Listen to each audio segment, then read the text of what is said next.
Development नाही झालेली इथं, तो एक मुद्दा आहे. ड्रेनेज लाईन एक तुमच्या सोसायटीचं जे 22 वर्षापासून पेंडिंग आहे, जे कुठंच कनेक्ट नाही, त्याच्यामुळे तुम्हाला खूप मोठ्या खर्चाला तोंड द्यावं लागतंय, तो एक विषय आहे. आणि वॉटर शॉर्टेज एक मला वाटतं इंटरमिडिएट कधीतरी होतं तुमच्याकडं. हां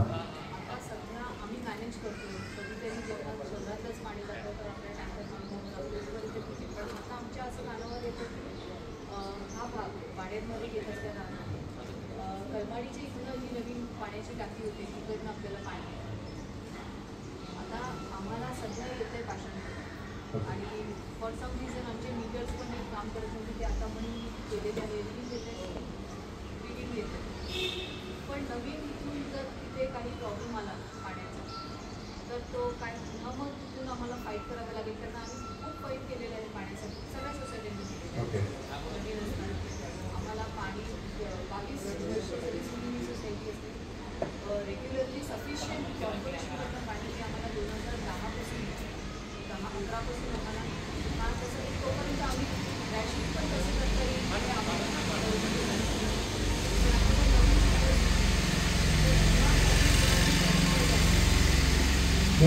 वॉटर लाईन बाबतीत कायदा आहे आपल्याकडे. 24 फ्लॅट किंवा 24 फ्लॅट धारक असतील किंवा ओनर्स असतील, त्याच्यामध्ये 1 इंचचं कनेक्शन मिळतं. पहिली प्रोसेस तुम्ही बघा की तुमचं 264 आहेत ना, म्हणजे तुमचे 8 आणि 3 11 इंचाची लाईन आहे का तुमची इन प्लेस, मला वाटतं ते फाइंड आउट करा.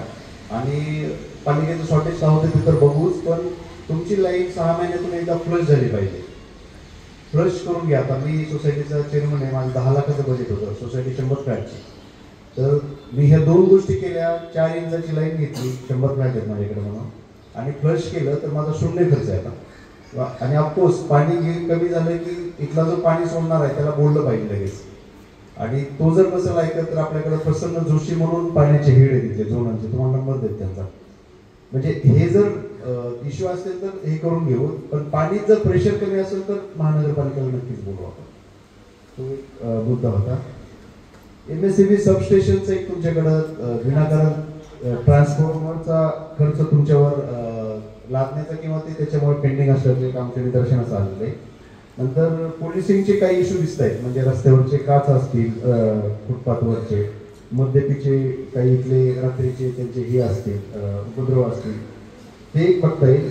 आणि नॅनो स्पेस जे मागचा एक चिमणीचा तुम्ही एक विषय रेज केला होता त्यांचा, त्याच्या हाईटबद्दलचा होता. आणि पार्किंग ह्याची गार्बेजची पार्किंग एक करतात, हे असे मुद्दे आले आहेत माझ्याकडे एवढे आता. तर माझी एक विनंती राहील की तुम्ही जी महानगरपालिकेला पत्रव्यवहार आजपर्यंत केलेला आहे ह्या विषयाला लागू, आणि पोलिसांना जे काही पत्रव्यवहार केलेला आहे, MSCBला जो काही पत्रव्यवहार केलेला आहे तो केला असेल तर परत करायची गरज नाही आपल्याला. तुम्ही आम्हाला त्याची एक कॉपी द्या आणि आम्ही त्याचा फॉलोअप घेतो सगळा. आणि हे विषय मला असं वाटतंय की हे सगळे डुएबल आहे. म्हणजे असं तुम्ही काही हेलिपॅड कुठं मागितलेलं नाही मला वाटतं इथं, की आमच्या सोसायटीच्या इथे हेलिपॅड लागणार आहे आम्हाला किंवा विमानतळ जवळ पाहिजे, असं काही नाही आहे. आणि योगायोगानं चंद्रकांत मोकाटे आमचे जे उमेदवार आहेत त्यांच्यावर मी एक शहराध्यक्ष म्हणून पाठीमागच्या 8-10 दिवसापासून फिरतोय. मला या माणसाकडून गट फिलिंग काय येते की खूप ग्राउंडेड माणूस आहे, हा जमिनीवर फिरतो.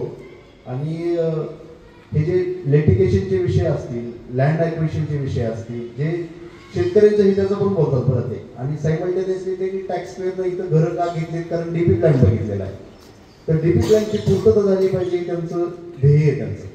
तर DP प्लॅनमध्ये जसं जसं जिथं जिथं रस्ता ज्या ज्या साईजचा सांगितला आहे, ज्या ज्या अम्युनिटी दिलेल्या आहेत, ते त्यांचं पहिलं प्रायोरिटी असणार आहे, हे मी त्यांच्याकडून तुम्हाला शब्द देतो. आणि आम्ही सगळेजणच, म्हणजे आमचे राष्ट्रीय काँग्रेसचे सहकारी असतील, शिवसेना असेल, स्वतः शरद गटाचे आमचे सहकारी असतील, सगळेजण मिळून आम्ही ह्याचा फॉलोअप घेतो तुमचा. फक्त तुमच्याकडून सहकार्य काय लागेल, तुम्ही जे काही आतापर्यंत फॉलोअप घेतलं तो आम्हाला लेटर द्या त्याचे. आणि मी आश्वासन देतो चंद्रकांत मोकाटे यांनी की तुमचे सगळे विषय हे करतो. आमचे उमेदवार निवडून येऊन नाही येऊन तुमच्याकडे परत एक मीटिंग करण्याचं मी आश्वासन देतो 26 तारखेच्या नंतर. तुम्ही सगळेजण सहकार्य करताल, एक बदल घडला पाहिजे ही मी अपेक्षा व्यक्त करतो इथं. आणि मशाल चिन्ह आहे आमचं, 3 नंबरचं बटन आहे.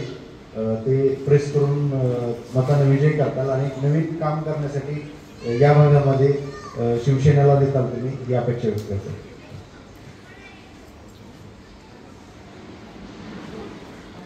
आपल्याकडं चंद्रकांत मोकाटे यांचे नेफ्यू येते म्हणजे पुतणे येते ते स्वतः उपस्थित राहिले होते. त्यांना विनंती करतो सगळ्याचं त्यांनी आभार. सर्वांनी आपल्या समस्या सांगितल्या, यावर नक्कीच आम्ही प्रयत्न करू आणि होतीलच पूर्ण आणि काकांची मीटिंग होईल आपली परत एकदा. पण सर्वांनी सहकार्य करा आणि एक बदल होईल आणि आपला जो माणूस आहे म्हणजे माझे काका म्हणून नाही म्हणत पण काका is easily accessible for anyone or everyone आणि कधीही कोणी त्यांच्याकडे गेलं तरी लगेच जे अधिकारी असतील संबंधित त्यांच्याकडे ते फोन करून जर झालं तर लगेच होतं आणि याच्या आधीही आमदार असल्यामुळे ह्या भागात कामं आहेत आणि परत आम्ही प्रयत्न करू जेवढं जास्त करायचं तेवढं. सर्वांना धन्यवाद.